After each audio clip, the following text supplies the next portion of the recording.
after one season, pretty successful season, Corey decided to leave. Was this something you guys expected, with the success you were having? It's not something that I expected, but it's always in the back of your mind.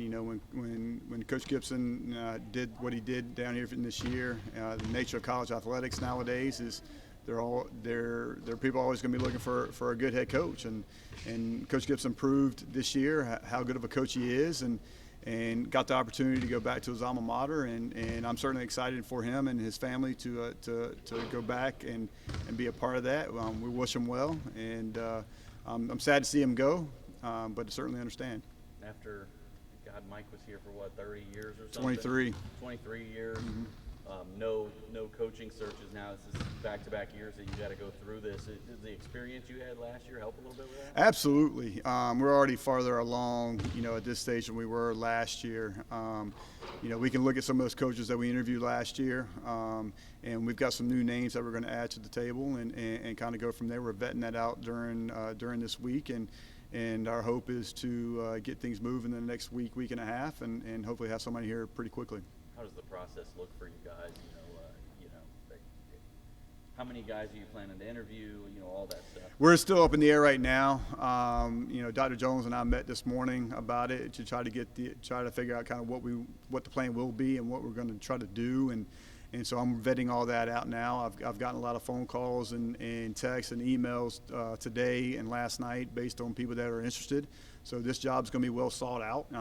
I think people now saw what Corey did and say, hey, I can hopefully come there and do that same thing. I can win and do well. So it's definitely an attractive job nationally. I think we'll see where it goes, but that's all still to be determined on how many people we interview and when we interview and that type of thing.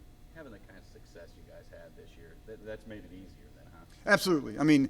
Yes. This time last year and going through the process, people may not have wanted to look at our position because we haven't had a winning year in 7-8 years and that type of thing. But with Corey coming here in 1 year, getting a shot at another school and being the success that he's had, yes, absolutely lends support to that. Does that change the bar here? My bar is always going to be high. For any of our sports. My expectation for our department when I took over a year ago was I wanted to finish in the top third of the conference every year and have a championship and have a chance to win a championship every couple years. It's hard to win championships. These things just don't fall on trees, and the department's been very good, but that's my clear vision for the department and for the for our teams is the expectation is to compete and win championships, and I'll never stop from getting to that point. I'm going to work my rear end off. Our staff's going to work our tails off to get to that point as well, and to help provide our student athletes and our coaches the best resources possible to get that done. One of the things Danny White did when he got to Tennessee is he before he hired Josh Heupel, he got together with the football team and he said, what are you guys looking for in a leader? Are you taking any input from the players? Absolutely. I've had a couple of conversations already with a couple of the players. I've reached out to a couple more. To talk about kind of what they would like to see. Absolutely. And I think it's only right to do so, especially, after the season we've had and the kids that we've got that can potentially come back. I think it's only right to ask them kind of what they're looking for. Having said that, and I've told them this, is that my job is to find the right person for the institution long term.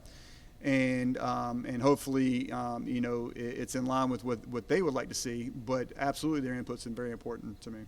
Being at a mid-major, it's kind of like me being in Shreveport. I kind of wear as a badge of honor where everybody went. Jory's national now, and Kellyanne that worked with me is in Columbus, Ohio now. Do you kind of see that as a badge of honor when coaches come here, they win, and then they move on? Absolutely, yes.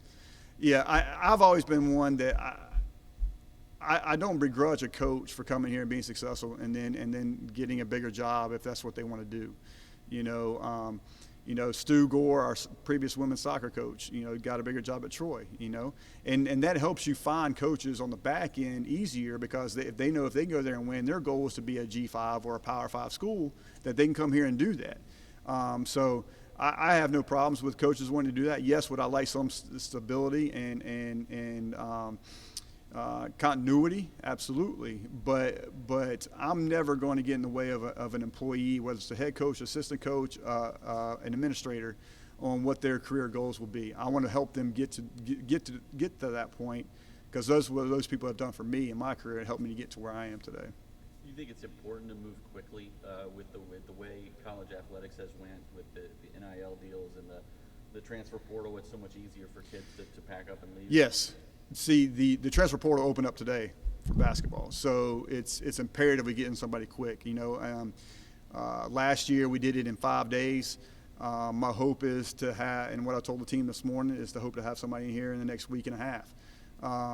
It's got to be quick, because everybody right now is in that mode of trying to get their program better for next year. What are we looking at in the portal? What other kids are out there that haven't signed that can come in and help? And we have to do that, and I have to have somebody here quickly to handle that. Absolutely. What are the traits you're looking for in the next head coach? For me, somebody that's got high character. Corey, has a very high character, and I love what he did with our team in the community, and getting them out and being a part of the community and building that relationship. Off the court stuff is just as important on the court. When you're looking at on the court, for us, it's recruiting. To be perfectly honest, with Will Wade down in McNeese State right now, and his ability to recruit, it's up the ante for us, that we're going to have to be able to keep up with that, and compete with them. So recruiting ability, and then maybe any ties to Louisiana, Texas is what I look at from that standpoint. It's not a necessity, but that's always a plus. And then for me, what coaching experience have they had? Have they been at successful places that have won? Have they been a head coach at some point, or are they just an assistant? And the jury's still out on what their how they can be as a coach itself. So there's a lot of factors that go into it. For me, right now with the transfer portal and how things are, you have to have somebody that can relate to the kids and recruit. And then second, you look at the coaching aspect of things. And I'm gonna follow the same model that we did with Coach Gibson. I think it obviously worked out well, and we'll follow that same roadmap and see kind of where it leads us. You got anything else you'd like to add? Well, I personally want to thank Coach Gibson for his leadership and guidance of our program this year, and thank you to the student athletes for all the hard work they put into what we did, and coming up just short of winning the championship and making the NCAA tournament. And finally, I want to thank the fans that have been there from the beginning, that never wavered with us, and supported our program throughout the year, and came down to McNeese and Lake Charles for the tournament, and I certainly appreciate what they've done for us as well. But thanks to Coach Ship, and I look forward to following his career as he proceeds at Austin Peay.